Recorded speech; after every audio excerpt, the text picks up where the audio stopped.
Hey, what's going on, gang? Nate on the Stone here. Welcome back to my channel. Since the riots began at the tail end of May, we've seen the American flag treated abysmally. We've seen people run over it with their cars, set it on fire, and in a particularly nauseating and terrifying incident, we've seen people wrap it around the head of the statue of George Washington in Portland, Oregon, and set it on fire before proceeding to tear the statue down. All this, naturally, has brought to the fore again the question how exactly we're supposed to treat the flag. A question made all the more ticklish since the Supreme Court ruled on June 21st, 1989, in the case Texas versus Johnson, that flag burning is actually a form of symbolic speech, political in nature, that can be expressed even at the expense of our national symbol. And it is specifically because of this ruling that many people on the right, too many in my opinion, are perfectly alright with flag burning as a general principle. Sure, they may not like it, sure, they may call it disgusting, abominable, horrible, and horrific, but at the end of the day, they're going to defend it because liberty and free speech. Allie Beth Stuckey, one of the BlazeTV's most popular voices with her podcast Relatable, is one of the most prominent defenders of this view. In a recent Instagram story, responding to a follower's question on whether flag burning is freedom of speech or not, Stuckey responded thus, quote, "Yes, while I think it's an absolutely horrible thing to do, it is free speech. That's what the First Amendment is for, freedom to be insanely offensive." And this is not an aberration for Stuckey. Last year in June, she went on a mini Twitter rant about why flag burning has to be accepted as free speech. She said, quote, "This whole burning the American flag should be illegal is something that sounds patriotic, but is actually the opposite. As many have noted, the unique indestructibility of Old Glory is that she can be burned. Some of you seem to be confusing whether or not something should be done with whether or not it should be illegal. Burning the flag is an atrocious act, but our freedom to do so as a form of expression shows just how radical our defense of liberty is in America. People, our military did not fight for a flag. They fought for the values the flag represents. One of those values is freedom of speech, even and especially when the speech is highly offensive." I'm curious right off the bat that if soldiers just fought for the values that the flag represents and not for the flag itself, if soldiers quote-unquote died for freedom and not for the flag itself, as Stuckey also said in another tweet, then why, on the conservative side of things, is the go-to argument when they see people kneeling for the national anthem and the Pledge of Allegiance, why is the go-to argument that such activity is highly offensive to vets? How could it be offensive when these kneelers are just exercising the free speech that these soldiers fought to defend?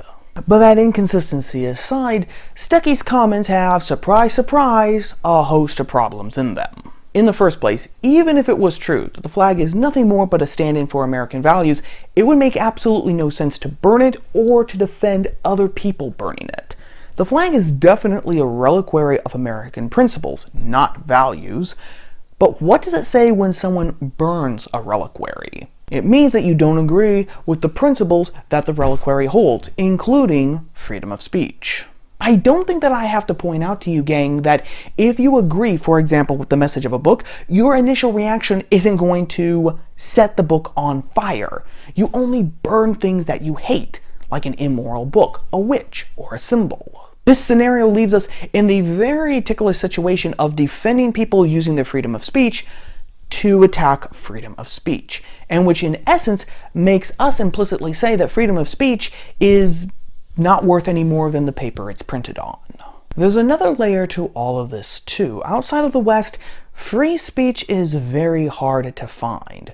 China, North Korea, Iran, Saudi Arabia, North Sudan, South Africa, Russia, none of these countries have a very enlightened view on the subject. Even in the West, free speech is on the decline. In Vermont, a principal was actually suspended from her school not because she said anything against Black Lives Matter on her own Facebook page on her own time.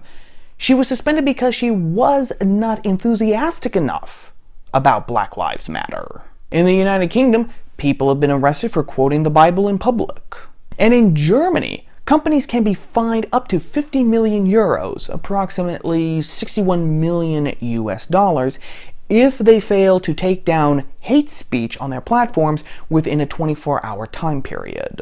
Historically speaking, the United States was one of the first nations to actually enshrine in its founding documents freedom of speech as a natural right to all of its citizens. It was the country itself which acted as the preserver and defender of this right.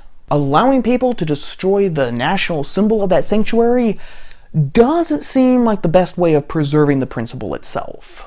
This actually leads to another deeper issue which really gets to the heart of the matter.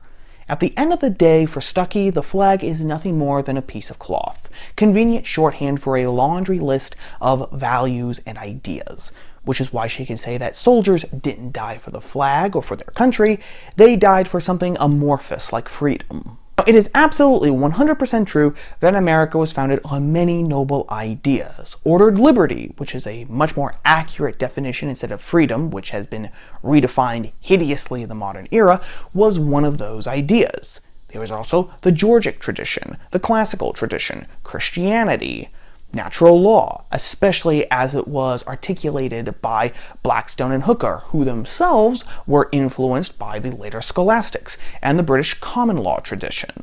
But that's just part of it, because no country is just an idea or a list of ideas. At its heart, a country is also a home. The etymology of the word home is actually really fascinating.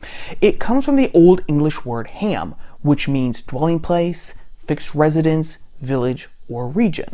You can actually see those old definitions at work in the word hamlet, which is a word that's used much more often in the UK than it is here stateside. And ham itself comes from the older Proto-Germanic word heimas, which literally means home. What this all means is that a home is a specific location on a map. It is a place that can be seen and touched, as opposed to an idea. And because a home is a specific location on a map, this means that every home is unique, because each home, each location, has its own environment. And this is true whether we're talking about a studio in a New York City skyrise, a rural farm in Missouri, or a little village in Virginia. And this specificity of location does two things. In the first place, it affects you, your personality, your life, and how you see the world. Put someone who's been born and raised in New York City alongside someone who's been born and raised in rural Nebraska, and you'll see what I mean. And second, this uniqueness of the home is what actually allows us to be homesick. We remember the little creek that ran through the little timber on that little rural farm in Missouri. Or we remember the hot dog stand that Mr. Cassanders always set up catty-corner to our New York apartment at 4 o'clock in the afternoon. We remember the smell of freshly cut hay, or the sound of the L rumbling alongside our apartment at 3 a.m. We play back memories of visits to the local high school when we were kids to see the local high school team get their heads handed to them by the opposition, or conversely, we remember trips to Radio City. We remember the culture, the slang, the customs, the way that we did things. And we know way down deep here in the well of our souls that this place is what largely has shaped us into who we are in the present. And we know that the source of those memories, the source of that nostalgia, for better or for worse, that is home. And the same is true for countries, because countries are our national home. Our language, culture, customs, traditions, the way we do things, and the land itself, all these things are what help make us uniquely Americans. Just as those same elements help Poles, Australians, Japanese, Chinese, Indonesians, Ugandans, Egyptians, Italians, Frenchmen, Germans, all of them unique as well.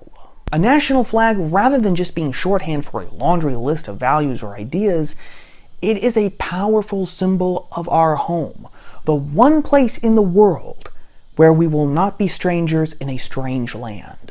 This uniqueness, the fact that our country is our national home, that's what allows patriotism to exist in the first place.